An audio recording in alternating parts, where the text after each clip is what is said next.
Hello everyone, Myrmonden here, welcome to my review of Sword Oratoria episode 7. And this, I had to rewatch this again. I had to write down the names. There are so many names dropped. And they're kind of similar, like Reveria, Revis, Levis. They're kind of similar sounds, a lot of E's, a lot of similar syllables. I was kind of hard. I was like confused there. I was like, who was named what now? That was the point, I think. So I'm happy I watched it once more and like quickly went over it at least once more, actually kind of 2.5 times. It's like, okay. So first and foremost then, this I call it Snake, but the girl with the reptilian eyes, right? Her name is Revis. So no, that's Revis, that's the Ice main antagonist. Of course, as that episode ends, not much bit of her. And we know that this cloaked person that obviously gave them the quest with the egg in the first place earlier on, she's, I think it's a woman, she's named Felvis. And yeah, and then we saw a new character with a skull face, right? He wasn't very much shown, but there's someone new. Probably not the same person as Felvis. I think two different people there working with Revis. So some person with a classic like goat skull mask or something. Obviously one of their like the man behind the dragon. Like she is the Revis is the obviously like in the front fighter, right? He's probably stronger and being like the person with the plans. Probably not Uranus himself, but someone else in the middle here. It feels like all of the trees are actually not in Uranus' family. It's kind of interesting, but obviously Uranus is supposed to be super old. As in classic mythology, he's older than Zeus and so on, right? He's the father of, he's from that, the Titans, right? Before Zeus and or like Olympians. So it makes sense that he's much older, he will have some older people, but it feels like all three of them, both Revis, Fels, and this skull, which I think is the third person, might be Fels. It feels like they're all in a different kind of evil, right? Some kind of weird god. Think about it though, Loki isn't evil in this anime, but there are otherwise there are actually no evil gods, right? And Loki isn't like super evil even in mythology. He's just really weird, and changes gender and animal forms and does really weird shit. And yes, he's evil kinda, but also mainly a trickster, right? He's a trickster god. So Loki being a female doesn't even that is even kind of like that's even in Norse mythology. Loki is a female in Norse mythology sometimes, and probably like Marvel or something. Yeah, it's in behind there in the right corner there. That painting there. But we have Loki, and he's a woman for a while, in Marvel, like canon woman for a while, like 3 years. And then it's a kid and so on, kid Loki, which is good or so on. It's like that's actually kind of how it is in Norse mythology. I just love the story about Sleipnir, Odin's horse, is actually the son of Loki, when Loki was a horse, like a female, the mare, and like this, and like seduced this rampaging Aragon thing, the rampaging horse that was destroying Asgard. This is really really insane story, like in classic Norse mythology. So Loki being kind of neutral as she is in this anime, it's kind of fine to me. But as I point out here, then there has never been any evil gods in either of the animes, right? There's no Hades, and so on. There's no one of those like typical evil gods. So Hades actually is kind of more like the underworld itself, not necessarily evil, but it helps what I mean, right? There's no one of those like these pure demon gods, right? Interesting enough in this anime. They're all like wine god, god of fortune, something. They're kind of good gods that never really did anything wrong in the different mythologies. So I think it's an interesting point to make here.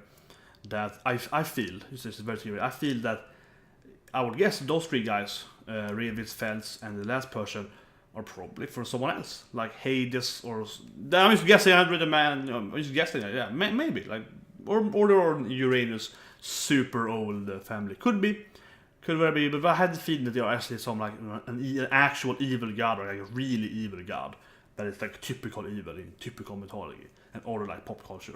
That's my interpretation of this episode and so on. I might be wrong, completely wrong. I don't know. That's what I feel about it. But anyway, those are clearly doing something. They're clearly doing the whole issue. They're creating some kind of new monsters.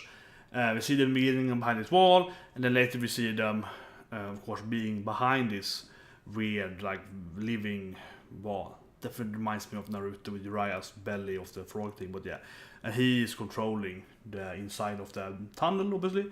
And and Rey's gonna fight Arya and Ice Dance. So she force her to come to me. So the end to them like, yeah, let's do it, bitch. That's kind of, let's could be a duel. this episode didn't have much action, right? So next episode will be much more action packed. This had a lot of directions that, but anyway, that's kind of I would say the overall plot, right? Like how Ice gets to meet her rival again, kind of thing. The other side of this episode is of course about Felvis, kind of weird name, Elvis, I guess, yeah. So the elf girl, and I think one point you have to, I think, very clear here is that I didn't realize, of course, I saw the first live reaction where I was like, what? But when I really watched it, the first scene, of course, is of her dead companions, right? You're at a graveyard, at a burial cemetery, something like that, right? And they talk about all her friends being dead, right? That's pretty much the obvious story to her. All her friends are dead because they were on some mission and she was the only survivor. So I think it's pretty clear that she and the Dionysus is, of course, at the graveyard or whatever, where all of her friends are. That's how it starts. The first scene there, for the first few seconds, must be where all of her, companions are dead or buried, right? And obviously she's like, fuck off beat, I don't want to have any friends. Yeah, I don't want to make any friends because she's like, feels that she will lose. There's some bad luck, right? Likely she has to be more than one mission where her party had died. So she's like, cursed, and she's trying to, of course, distance herself from Lefeya, beat, and so on, so she won't kill them in her own mind, right? So that's probably her story. I think it's kind of predictable.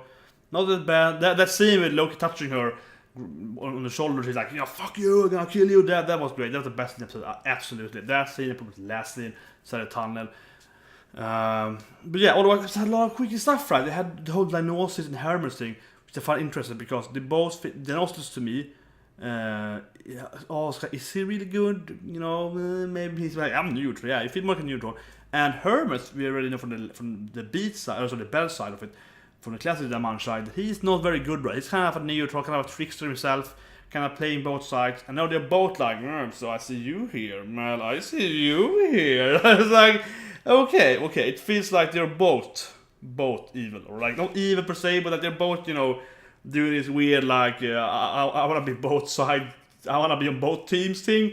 And even Loki does it a little, but she's actually more good than they are, but she's supposed to be more of the evil person, whatever. But yeah, pure mythology wise, but yeah, in this time they're not playing both sides. It's like, so that's a weird scene. It ended good, too, because obviously Dionysus is a wine god, so he even Herb was like, do you know some good wine? He's like, I have my own wine. So I'm kind of like, I know, yeah, I think I have wine, yeah, I can do that for you. It's like, okay, let's go back there. But so that was kind of weird. That was definitely weird, and I can't say for certain who is wrong or not, right? Or like, not wrong, but like that seems very ambiguous. So it's hard to say, are they both evil? Are they both kinda good? Like, are they good when it suits them? Or otherwise, they just do whatever they want, but they try to be good, kinda? Or like, that was hard to say. Obviously, Hermes, Arya, blah, blah, her name is like, it's like a really weird name. Obviously, she is the leader of this team up. And I kind of liked it slightly. It was kind of hilarious that I had Lunale, and of course her and Ice having this kind of back and forth banter, where Lunale is like a retard, it's like, shut up you idiot, and like, okay, shut up you idiot, like, yeah. And apparently, I mean, it's obvious there was like that, but there were more people with them, right? And I noticed that when I watched the episode. I was like, they're actually so, they were so ignorant of the other characters. They really felt like, do they have the whole party with them, or did they just leave those three? Then of course you see that, okay, no, they're like 8 people, because it was kind of weird. That was a little ridiculous to the extreme there, because it's one thing that you don't see those guys like, all the time, but one panel when they walked, like one scenery, they walked and they had the camera kind of aiming at Ice and Lunale from the behind, right? So you see from that perspective, like, into the party from the road, and then you feel that the other party members should be behind those two, so because they were working in the front, in the first camera angle, so to speak. The first angle you see from this angle, so down like that, you see those three walking in the front, and the next thing you see from that angle, against their faces. This means that you should see the party members behind them, really, right? So that was kind of ridiculous. That to me was kind of, like, I was assuming that I guess they're there, they're just on showing them because less budget, whatever. Yeah, I was like, that was ridiculous. Like, you should see at least one other person behind those two, like the tank is a big tall guy. Like, so you see him walking there. There's some, random animation. He doesn't have to have lines. He doesn't have to have any, dialogue. But you see him there would actually make it a lot better. I think that was the lazy there. That made no sense that they were in the front, but no one behind them. and there are still 8 people or more than 3 of these when they actually arrive, right? That was really weird. But anyway, it was the episode kind of focused on that, having those 3 and having the other 3, of course, with Bee, Lefeya, and Felvis.